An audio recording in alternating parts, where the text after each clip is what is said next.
500 பேருக்கு வந்து ருசிக்க அதுவும் 500 பேருக்குன்னா ஒரு கடை 2 கடைன்னா தூக்கி போட்டுருவார் அவரு. கிட்டத்தட்ட தட்டு நிறைய இருக்கணும். அது ஒண்ணு இருக்கு. நிறைய சாப்பிடணும். அவரே வந்து பாப்பாப்ல எவ்வளோ இருக்குது, என்ன ஏது, இங்கே எவ்வளோ இருக்கு, இதை வந்து பார்த்துட்டு அதுக்கப்புறம் போவார். இல்லை அந்த யூனிஃபார்மாக ஒரே சாப்பாடுன்னு இருக்கு இல்லைங்களா, அதை வந்து விஜயகாந்த் வந்து தன்னுடைய ஒவ்வொரு படங்கள்லையும் பண்ண வரவர் தான். நீங்கள் வந்து சினிமாவில் வந்து பார்த்தீங்கன்னா கேட்டகரி இருக்கும். ஜூனியர் ஆர்டிஸ்ட்டுக்கு ஒரு சாப்பாடு, அவங்க தட்டு வச்சு வாங்கணும். அடுத்து வந்து ஏடிஸ் அசிஸ்டன்ட் டைரக்டர் இவங்களுக்கு ஒரு சாப்பாடு.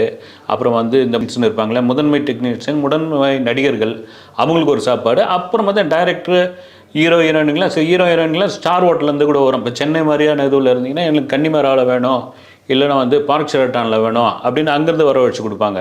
ஆனால் இவர் எப்படின்னா, அவன் இப்போ உட்கார சேர் இல்லை அப்படின்னா இவரே போய் தரையில் அவங்கள கூட உட்காந்துருவார். அப்படி ஒரு அதனால தான் பார்த்தீங்களா அந்த ரியல் பாசன்றாங்களே எதுவுமே வந்து போலித்தனமே இருக்காது.